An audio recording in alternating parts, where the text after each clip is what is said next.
Hello नमस्कार, अहाँ सब गोटे के स्वागत है हमारे ब्लॉग में। और आई जे छे से हमारे कोलकाता के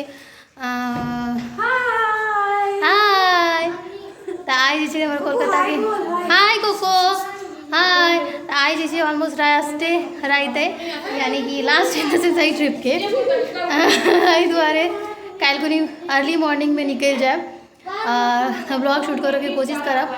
आज सब पूरा ब्लॉग के देखू, हमको तो निकल रहा है कखन आयब वापस से तो नहीं पता। अखन टाइम शायद 8:30 हो रहा है, 8:30 हो माँ 8:30 हो रहा है।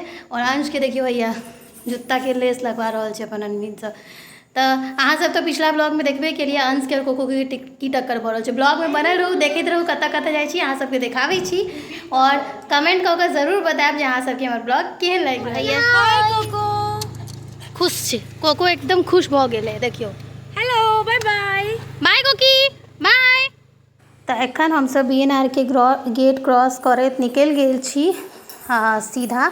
और हम सब जा रहल छी धर्मतल्ला, कियाकि बारिश तो बहुत भऽ रहल छै, लेकिन किछु 2-4टा सामान जे छलै से लेबऽ के छलै। हालांकि देखिए अब आगे दुकान खुललो छै कि नहीं, तो कनी घूमब और बस कऽ के चलि आयब। और अतः देखियो कोको कते प्यार से बैसल है और पता नहीं एकरा की भऽ गेलै, खाली हमरा प्यार कऽ रहल है। मुँह चाटि गेल पूरा, कोनो मेकअप कऽ के राखब पूरा चाटि जायत। और अतः जे छै अंश और बिंदु जे छै से बाजार आगा जा रहल छै, पाछा सारा दुकान धर्मतल्ला मार्केट के बंद भऽ गेल छै, कोनो भी दुकान नहीं खोलल छै। हम सोचने रहिए यहाँ सबके धर्मतल्ला के भीड़ देखायब, लेकिन बारिश एते भेल है, रेयर 1-2टा दुकान खुलल छै तो किछु कानदान मौका, लेकिन वो सब तो आइ नहीं खरीदलहुँ कियाकि बहुत बारिश होइ छलै और हिनको सर्दी भेल छलनि हैं और बिंदुओं के तबियत ठीक नहीं छलै। ओकर बाद हमसब किछु कनी गाछ खरीदलहुँ ओतऽसँ, सियालदहसँ कहलक बिंदु भेटै छै और ओतऽसँ सीधा हमसब निकलि गेलहुँ। झमाझम बारिश होइ छलै, बैकग्राउंडमे गीत बाजै छलैए तऽ ओकर कॉपीराइटके इशू होइ छै, ताहि दुआरे हम ओकरा हटा देलिए जे हम सोचलहुँ डायरेक्ट अहाँ सबसँ किछु बातचीत भऽ जायत। और हम आइए भोर में वापस जायब, वो अहाँ सबके नेक्स्ट ब्लॉग में देखल भेटत। कोको बहुत खुश है कियाकि ओकरा गाड़ी में घूमल भेटलैए, लेकिन परेशान भऽ रहल छै कियाकि काँच बंद छै, ओकरा काँच खोलि कऽ घुमनाइ पसंद छै। बहुत प्यारा बच्चा है। और एहि के साथ साथ हम सब अब ब्रिज लैत उतरफ फैंसी मार्केट होइत सीधा घर।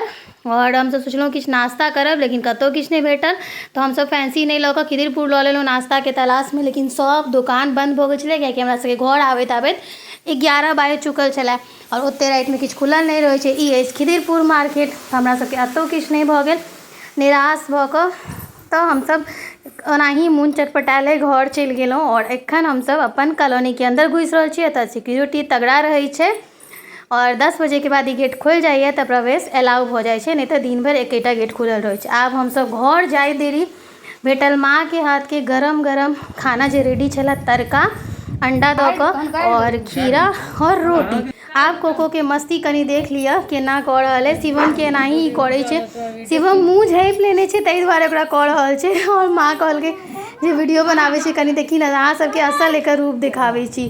और आब कपड़ा ले लड़ाई करत। माँ कहलक जे कोको अपन कपड़ा बड्ड चिन्है छै, तो हम कहलिए देखिए आइ बहुत ठंडा छलै तऽ बिंदु एकरा 2-2टा कपड़ा पहिरा रहल छै, जैसे राति में एकरा ठंडा नहीं लागे कियाकि सर्दी के वजह से सीका होइ छलै। तो हम कनी मस्तियो कऽ लेलहुँ। देखियो ये अपन जैकेट माँ हमरा कनी दऽ देलक केना छीन रहल है। बहुत मजा आयल हमरा एकरा चिढ़ाबऽ में। लास्ट में कपड़ा नहीं पहिरै छलै तो ओतऽ हम कैमरा में नहीं लेलहुँ। आई बिंदु के तंग कऽ देलकै, दोसर जैकेट पहिरावे नहीं दै छलै। कनी जैकेट जो हम नुका लेलिए छीन लेलिए ताहि तो बिंदुओ से छीन रहल छै, ओकरा चेने नहीं खोलऽ दऽ रहल छै। बहुत प्यारा और मासूम छै। और सच में इंसान से आइ के युग में जानवरे वफादार छै, हम सच में देख रहल छी। और बहुत नीक छै, सबके तकै छै, सबके मुँह दिस देखैत रहै छै। खाली अंश के और एकर तऽ 36 के आंकड़ा चलि रहल छै, लेकिन हम ओकरो एंजॉय कऽ रहल छी जे अंश ककरो लेल तऽ कंट्रोल में होइ, कम से कम एतऽ शेर बनल रहैया।